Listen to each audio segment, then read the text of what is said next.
So let me begin by thanking you both. Those are both amazing. If I can begin, Dr. Pecknold, it takes a lot of erudition to write a book this short and packed, and I'm guessing that's that's an exercise that you can maybe only achieve by leading the world's largest study of the City of God on Twitter. That's right. A decade ago. It was the only time I've ever been tempted to join Twitter. I resisted, but I felt the loss of it. And I want to.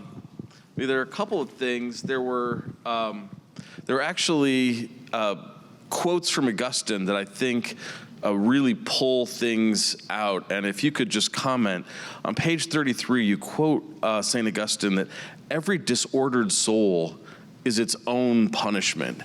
And I think that's strikes particularly profoundly for those of us who come from a Protestant background where punishment is extrinsic to us. Could you just talk about that for a while? One thing on the length of the book, I was determined to write a book that was shorter than the Confessions, which is actually a short book. Yeah. I think, I wanted to have a book that went with the great book. And I wanted to make a presentation of its Eucharistic coherence that led people through various truths of the faith. And one of the truths of the faith that you're putting your finger on there is that we're creatures who are made for happiness. And God made us for happiness. But we know that there's this primal fault we call original sin, concupiscence, that is a weakness in us in which we don't incline to those habits and virtues which lead to happiness. And so when we experience a inordinate desire, Augustine says, we might say disordered desire. He says inordinate desire. A disordered desire is what? Well, it's the taking away of the right order in us. God set us up with a right order. And when we have an inordinate desire or a disordered desire, what Plato called the passions gone berserk, when the libidos go berserk, what happens is there is a disorder in ourselves which functions as punishment. And so if it's lust, if it's a libido dominante, a kind of political tyranny, if it's a libido economicus, if it's greed, whatever that passion gone berserk, to borrow from Plato's Republic, that is itself punishment for us, because it's taking away, by our own perversion of our will, of our weakened will, are taking away our own good, and that punishes us. So that's what that one sentence is for. I also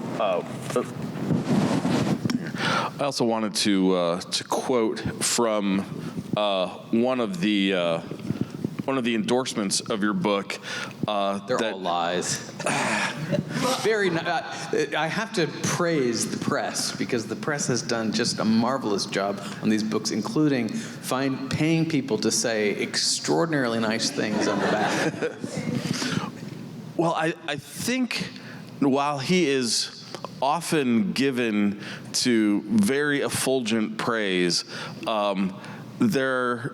I've not seen this. From Dr. Matthew Levering, Fire on the Altar is a rare and special book.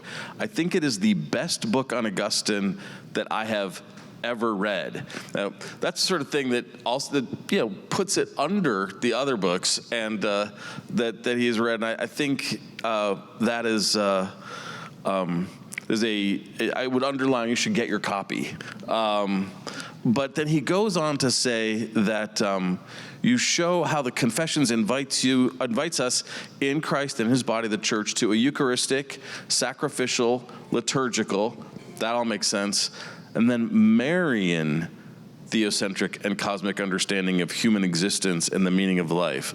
How Marian? That doesn't come out on the surface usually of most readers of Augustine. I think I might be the only person to have come up with a Marian interpretation of Lady Continence. Do you know if there's anybody else who's ever argued Lady Continence as...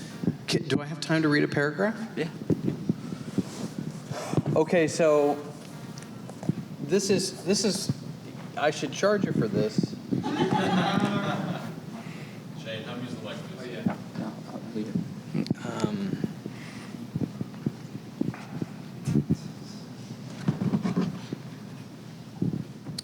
So Augustine struggles with this idea of how he can make an offering and how he believes intellectually in the faith. He believes that Christianity is true, but he cannot, for the life of him, think about how he can be bound up with God. And this figure comes to him named Lady Continence. And I'm not going to find it here because it's like finding something in my child. Here it is. Okay. This is a very neglected passage. If you buy the book, you can find it on page 100 and 101. Augustine records this contemplation of Lady Continence. Somebody called Lady Continence. Have you ever heard of Lady Continence? You do? You know who Lady Continence is? Who is she? Yeah, you're nodding. So he has the vision when he's praying and he's saying, Lord, I can't live chastely, it's impossible. And he has all his vices are crying, saying that he can't do it. And then Lady Continence appears and says, yes, you can. That's right. So it's not only that he should be chaste, but it's that he can trust God, right, to supply what he lacks. And so he has this vision of Lady Continence, who appears to him, he writes, as the fruitful mother of children conceived in joy from you, the bridegroom. Now hang on a minute. Augustine's talking about Lady Continence, and you're right, it makes sense that she's somehow this figure that's going to help him be chaste. But does it also make sense that she's called the fruitful mother of children conceived in joy from you, her bridegroom? I know another woman who's described in those terms as well. He writes that Lady Continence smiled at him with the most challenging smile. And I'm like, I don't know, a Madonna. Why try to stand by yourself, Lady Continence says. Why try to stand by yourself only to lose your footing? Cast yourself on him and do not be afraid. It's one of the most common phrases in the Bible, usually in the mouth of an angel. He will not step back and let you fall. This was the problem with the Platonic ascent. He ascends up to the ineffable one, but then falls back down. And he has the same thought here. And Lady Continence says, he will not step back and let you fall. That is, trust the one who can hold you to himself. Cast yourself upon him trustfully. He will support and heal you. So Lady Continence appears to him at just the point in which he's vexed by his own inability to cause his own unity with God. He is knocking powerfully on the door of God's mercy, and yet it seems to be something like pride that is barring him from this way of attachment to God. And so Lady Continence appears as one who is steadfast in the Catholic faith. This Lady Continence is steadfast in the faith. Who do you know that is steadfast in the faith? So Lady Continence appears to him. Who could this person be? Whose smile is so challenging to us and is so bound with the bridegroom. What woman could commend Augustine to cast yourself upon him trustfully? The woman is shrouded in mystery. We actually don't know who Lady Continence is, but we do know. I argue that it doesn't take much to imagine, on the one hand, she's the image of St. Monica, and on the other hand, she's Our Lady herself appearing to him. And I'll let you buy the book to read the rest.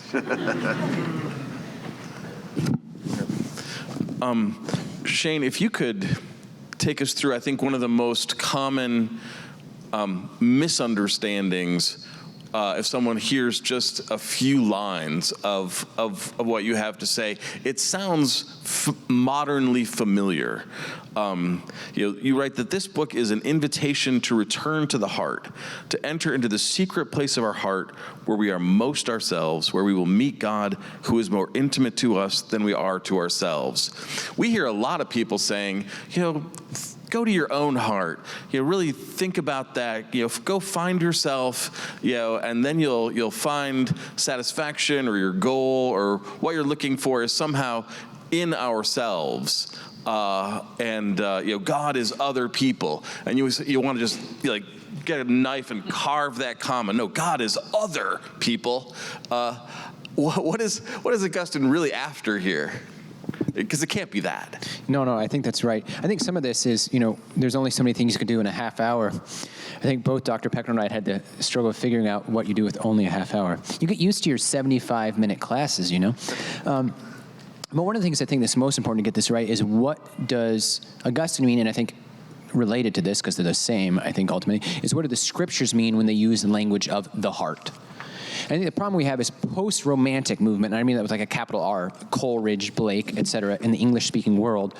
When we hear heart, it's meant in tension with and even juxtaposition to the mind.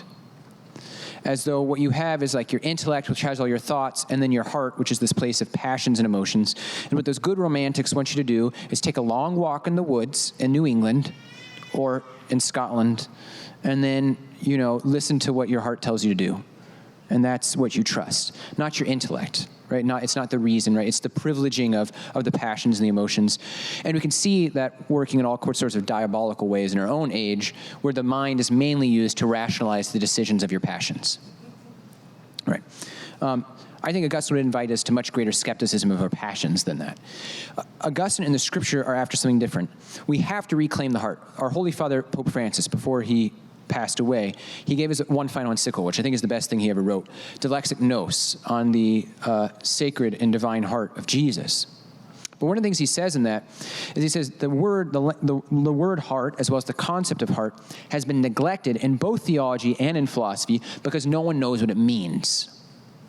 So they just ignore it. And they're like, well, that just seems like metaphorical or pious or sentimental language. And so they just move past it. Pope Benedict XVI, not yet Pope at the time, as Cardinal Ratzinger, he's got a wonderful little book called Behold the Pierced One. It's maybe my favorite of Ratzinger's books. But he has a whole chapter in there in which he tries to defend the Sacred Heart devotion.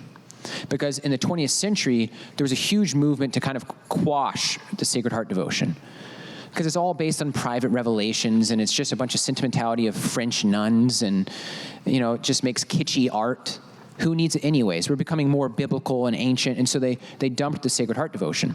I mean, that's actually earlier than the 20th century. You can look at someone like Joseph II of Austria. There's a famous painting of Joseph II of Austria ripping a Sacred Heart image, right? And so, I mean, this is a centuries-long, yeah, the bad Habsburg.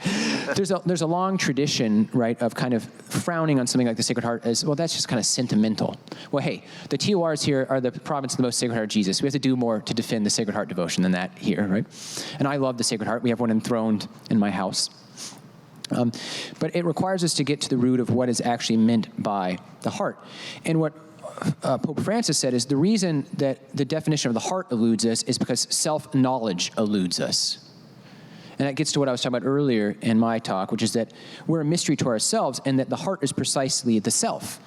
Augustine's definition of the heart in the Confessions, it may seem somewhat circular, is the heart. It is there that I am whoever I am. It is there that I am whoever I am. So I think this call to return to the heart is to return to your truest self. But it's actually the Catechism. If you go to the Catechism Part 4 of the Catechism has a brilliantly Augustinian theology of prayer. But it gives a definition of the heart, which I'll just read this here, and maybe that'll be the end of my answer. The heart is the dwelling place where I am. So when Jesus in the Sermon on the Mount tells his disciples to go to the inner room, the secret room, where their Father who sees in secret can see them at prayer, that's this. It's a dwelling place where I am, where I live. According to the Semitic or biblical expression, the heart is the place to which I withdraw. The heart is our hidden center. Beyond the grasp of our reason of others, only the Spirit of God can fathom the human heart and know it fully. The heart is the place of decision, deeper than our psychic drives. It is the place of truth where we choose life or death. It is a place of encounter, because as image of God we live in relation. It is a place of covenant. In a way, I think the simplest summary of this is the newest doctor of the church, St. John Henry Cardinal Newman. His motto as cardinal was cor ad cor loquitur, heart speaks unto heart. Is that the heart is this place that we turn inward, we go within, because it's there we encounter the heart of Jesus.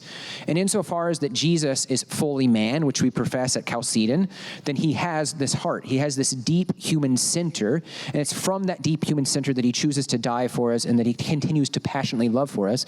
And Augustine goes so far as to say in his homilies in the Gospel of John, that in John 19, when Jesus says, I thirst from the cross, what he's thirsting for is our hearts, which means our whole self. That's what Jesus is expressing when he says, I thirst. So at least I think that's the deeper notion of return to the heart. That's much more than just romanticism and passions and feelings. Okay, those were longer. Here's a quicker one. What's the best translation of the Confessions and why? I think we agree on this. Sister Maria Bowling? All right. Yeah, I don't. I'm going to give a really typical academic answer that different translations have different strengths. I like Sister Maria Boulding's translation because she's particularly sensitive to a kind of literalism when it comes to sacrificium, which is really important to my reading, and in fact she helped me actually arrive at my reading. And so she's particularly strong. I think Anthony Esselin has just produced a really wonderful translation. I think actually Confessions is one of these texts where we have a really great number of translations. That's not often true. I think that just tells us how important the book is. Everybody wants to translate it. There's lots of good translations, and Catholics have some of their classic 1950s translations that they love. But I think it's good to look at translations side by side and see the choices that Sister has made or that Anthony Esselin has made. This is a good thing for Catholics to do. Confessions is one of these texts that you probably should read every year. Mm-hmm. And you could read it in a different translation every year. And you probably should read multiple commentaries on it. It's just one of these texts that I think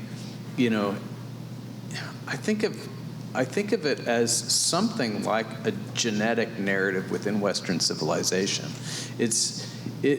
All of Augustine's texts are like this. They all come at the center of the conversion of the Western Empire. They come at the conversion of the Roman world at a particularly crucial point in human history.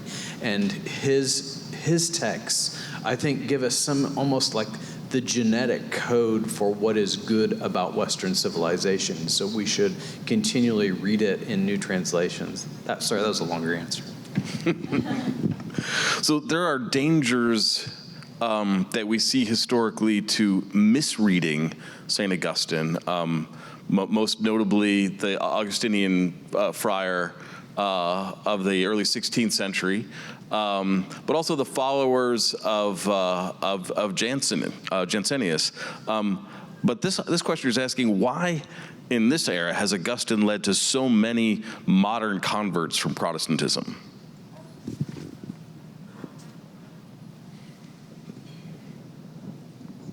I'm not a convert. I'm a cradle Catholic, so maybe I defer to you.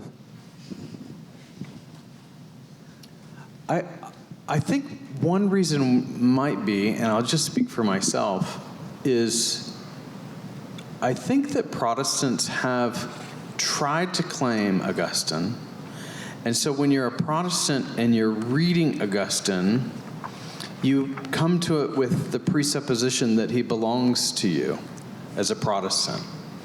But if you become a son of Augustine and you begin reading him deeply, you realize he doesn't actually fit with Protestantism. And so I think, in a way, the Catholic promotion of Augustine actually might be just a providential apologetic right now with our separated brethren, that we can actually, and I suppose this is the purpose, one of the purposes of my book is actually to try to reach people who love Augustine who are not yet Catholic, and to see that the most plausible reading of the integrity of his arguments is a Catholic one.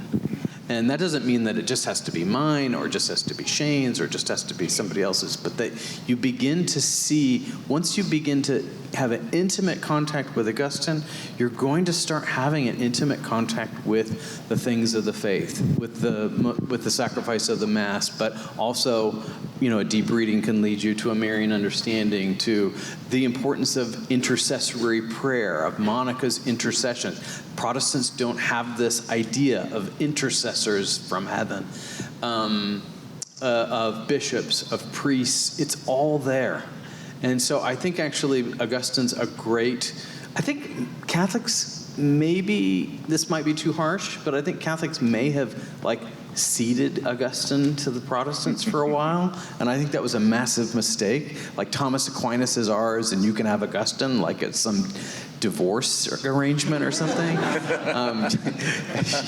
I get the house, you get the car. I mean, it's bad, and I think Catholics should really become as important as the Common Doctor is for us. St. Augustine is the Common Doctor before the Common Doctor.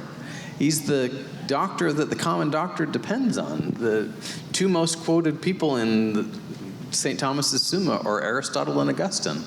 And I think Catholics have to own Augustine and promote Augustine as Catholic, and that's what I tried to do in my book.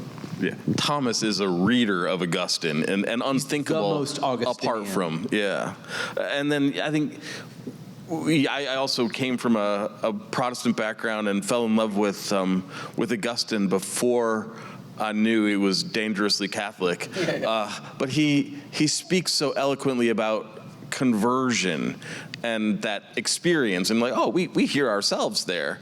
But then he comes out with things like, I am mindful of my ransom, I eat it, I drink it, I dispense it to others, and as a poor man I long to be filled with it among those who are fed and feasted. And okay, now you're a Catholic. Completely. Yeah, you just can't hear that in a Protestant mode. I thought about actually reading that text to you. I mean, that text was very important, not in writing the book. I mean, writing the book was like recording what I had experienced in reading Augustine.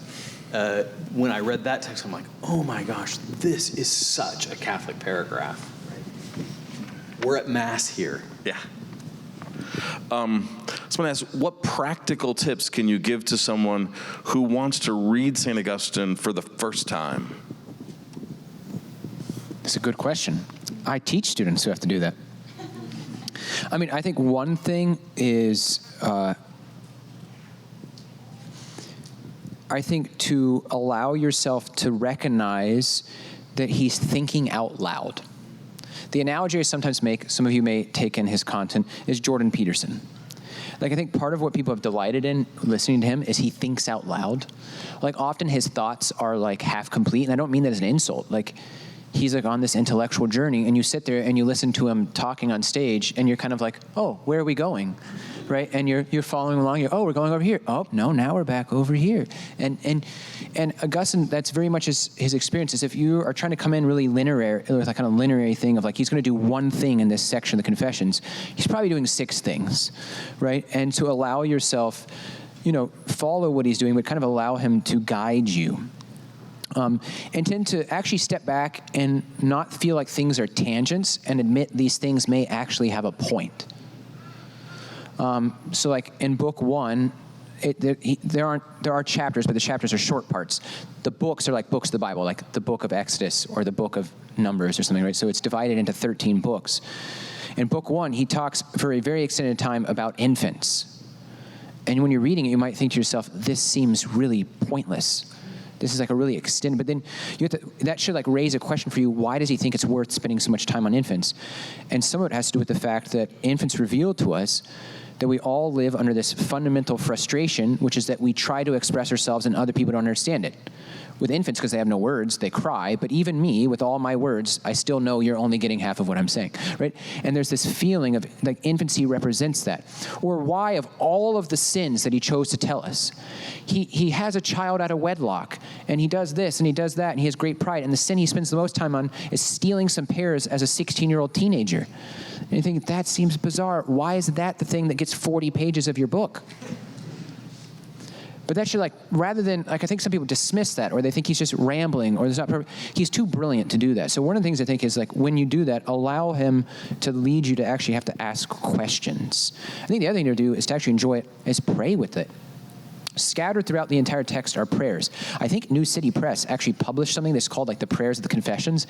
And don't buy it because it's not worth the money, because you could just do it yourself. But they just went through the confessions and pulled out all of the times he prays in the confessions and printed it as a book. But it shows you there's enough prayer scattered through the whole of the confessions. I mean, in my prayer that I opened my talk with, I prayed with just one brief prayer. It's all the time in the confessions. He's just showing this moment is he feels like he can't return to this particular time in his life without first evoking God's light to help him. And so pray along with him while you do it. That's at least some thoughts. Can I just say something really quick, not to disagree with that at all, but just remind people when you approach Augustine, remember that he was one of the best imperial rhetoricians of his day. And the rhetorician is trained to structure arguments in a particular way. And if you read any text, they chart really well. And the reason why they chart really well, if you go and look at any Augustinian text, City of God, Confessions, a sermon, anything, they follow a classical structure. And the structure of his arguments tell you something important about why he might be rambling here. Because he's setting something up which is going to come in a symmetrical way later, because he's building rhetorical structures. He's an architect of language. He builds language. And so pay attention to the structures of whole works. Don't get bogged down in a long passage that you're not understanding. If there's a long passage you're not understanding, just take a step back and say, what's the big structure here? Zoom out. Because he will. There's times you'll notice you will only really recognize the importance of something when you come to it books later. Like he'll evoke the same, he'll come back to the same psalm or something, books, and you're like, oh, he used that psalm earlier, he used that image earlier, right? He's building those in. They may not be obvious at the beginning. And those are classical rules of rhetorical construction. To continue with the practical, but maybe go a little pastoral, we find that in our time, in our culture, we are trained to consume and control. How practically do we go about growing in humility and allowing ourselves not to be consumers, but to be consumed?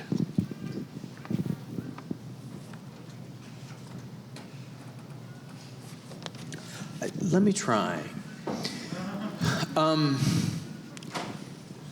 Augustine's Confessions has made my time at the altar so much more fecund. Because what I've come to see, especially through the Confessions, is that the heart, just as you can think of the heart as this inner chamber or the seat of the soul, the heart is itself an altar. And the altar of our hearts are frequently turned in on ourselves. We worship ourselves. Our altars are turned in the wrong direction when we go shopping or look at ourselves too much or think about what people think about us too much. These are kind of ways in which our altar is curved in on itself and can't really be free. And God wants to turn the altars of our hearts around and pull our altars up to the church's high altar, so that the altar of our heart can get right up to the altar of Jesus Christ. When you go up and you bring yourself up, think about that. Think about, I am bringing the altar of my heart up, and I want the divine charity of Jesus Christ to come and be poured out over my altar so it can be free, so that it can be burned up of all of its impurities, of all of its selfishness. And in that you find real humility. In that you are actually freed from the heart turned in on itself. Your heart becomes free because it's touched by the most sacred heart. It's touched by the fire of divine charity. And then you are free to yourself become fire for others. And that is a vision of being consumed in a way which enables you to be food for others. Yeah, just a brief image I had on that. I think of the heart. I think that's beautiful, right? I absolutely love this, but in maybe another just image is the scriptures intentionally picked the heart as the organ, right? They could have picked other organs of the body. We're used to the heart being that thing, but at some point someone actually had to choose which organ was going to be assigned that metaphorical image, right? But the heart, ancient people weren't dumb. They know it's a pump. It pumps blood. So why is it, it contracts, the heart contracts to push blood outward through your body. So at least one thing that was coming to mind, just another dimension of this, I think, to allow ourselves to be consumed is the great Eucharistic saints were also saints of tremendous love and charity. I mean, I think of our patron St. Francis here. I mean, he is a tremendous Eucharistic saint, a deep and profound Eucharistic love. And that's what drove him to the lepers. That's what drove him to go walk all the way to the Sultan to seek the conversion of the Sultan, right? It's the Eucharist that did that. Mother Teresa, right, begins every day, she began every day of her life with a holy hour. And when her sisters came to her and said, we're too busy, we can't do a holy hour every day, she said, okay, we're going to do 2 holy hours to start the day. Because what allowed her to see Jesus and the poor dying in the ditches of Calcutta was the time with Jesus in the Eucharist. So I think the other thing is, when we go to Jesus in the Eucharist and we present ourselves at the altar, is to allow that to be a contraction of the heart. That we're being filled up with Jesus precisely so we can go out and pour out our love on those that Jesus is calling us to love. I think this is for Dr. Pecknold. How would you define sacrifice, especially in light of Augustine's use of the term, and can literally any non-sinful human act be united to the sacrifice of Jesus Christ to be purified and offered in union with his sacrifice? Is it that broad an idea? Can any non-sinful act be united to Christ?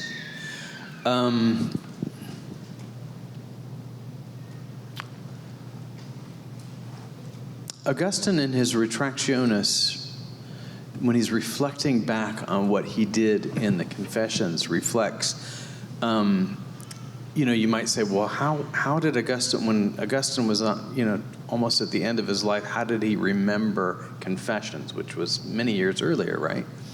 And you think, well, maybe he would say it was the story of my life. It was the story of my conversion.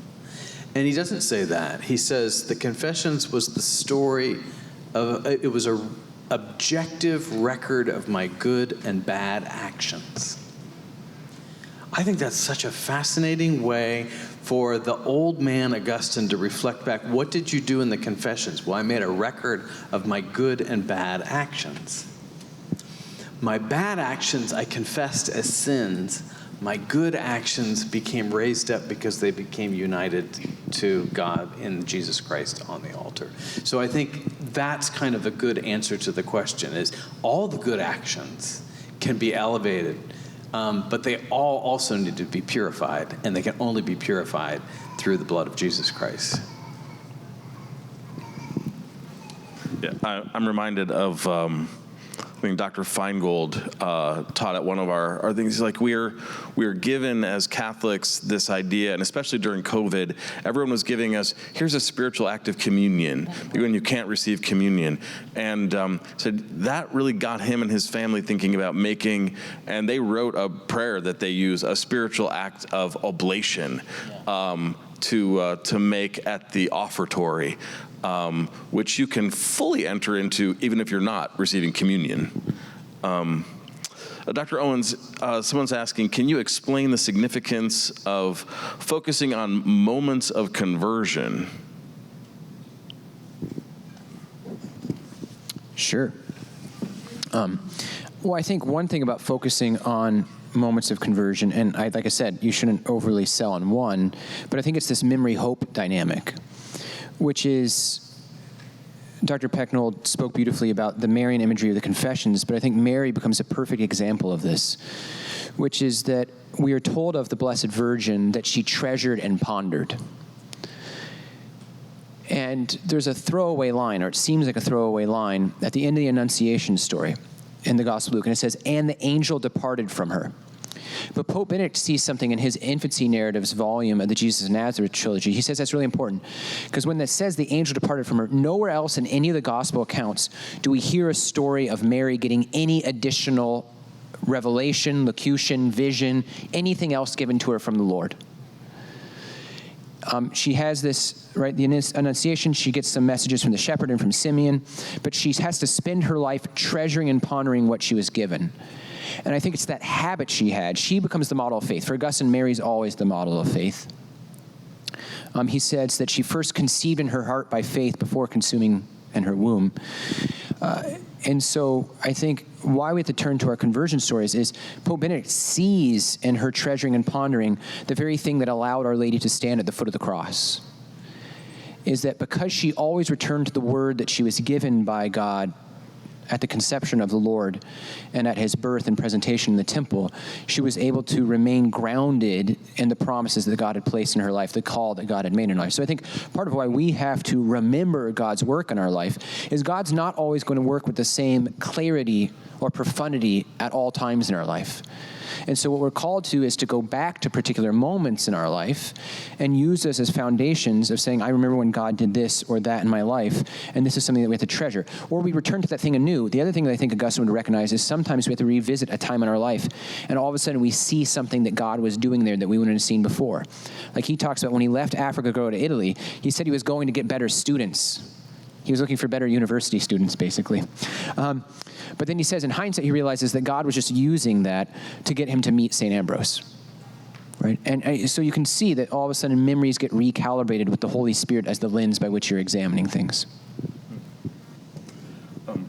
This one, I think, is really about a question about those who teach Augustine.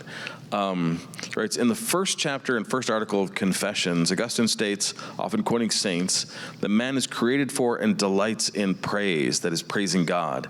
He says this 7 times in slightly different ways in the opening paragraph of the Confessions. Why don't we hear more about the necessity of praising God in Augustine's thought? He obviously thinks it's central.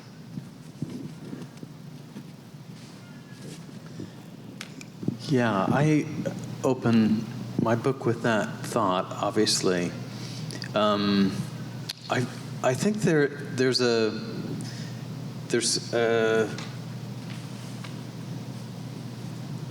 I think it goes to how strange it is that we don't have lots of liturgical readings of Augustine's Confessions, really, is because, I don't know who wrote the question, but that's a very perceptive question. And because it's true. Augustine recognizes that we owe a debt to God, and that we can actually know this by reason, by the way, that we can know by reason that we owe a debt to God, and we can know by reason that we, out of justice, therefore owe praise. This is before we come to know the Trinity. This is before we come to know Jesus Christ. We can know this by reason, that we are liturgical creatures, that God made us, and that we owe him a debt of gratitude for our existence. And that all human beings have a debt. In justice, they owe praise. And then Augustine says a distinction that is really, really often neglected as well, that debt has been paid for us, and God can then stir in us He can stir something in us that makes it joyful to give him praise. Well, this is the infusion of divine grace, right? The infusion of divine grace, which makes our worship not the obligation of servants, but the joy of his children, of his friends. And I think the question is so perceptive about the text. I can't really answer why we don't pay much attention to that, except for the moment that you pay attention to that, you start to see how Catholic the text is. And so maybe the answer to the question is Protestants have trained us not to pay attention to that. It's interesting what I was thinking. You're right. That's totally true scholarly in most presentation of Augustine. But Mother Church in her wisdom has clearly understood this is the purpose of Augustine, because enshrined in our liturgy, in the Liturgy of the Hours, it's the hour that most lay people don't pray. It's the office of the readings. Augustine is the most frequently used of any person in the office of the readings. And actually, they had to diminish him. Pius X, when he did the reform, there was so much Augustine, they wanted to bring in a few other voices, right? But he still dominates the office of the readings. So certainly Mother Church in her wisdom has asked bound religious, to pray with Augustine frequently throughout the year. And so if we wanted to pray with Augustine, a kind of liturgical praise, I'd say the office of the readings would be one place to begin to really find the text that the Church has picked for us to do that with. Yeah. I think Augustine's just the most quotable of the Church Fathers, the possible exception of Gregory of Nazianzen. And we are running out of time here, and so I want to thank you for coming. And if both of you would be available afterwards, I think the books are for sale out there, and people want to, they can get them signed. Yeah, happy to stay and sign and inscribe or talk to you. So please come say hi. Thank you so much, and thank you all for being here.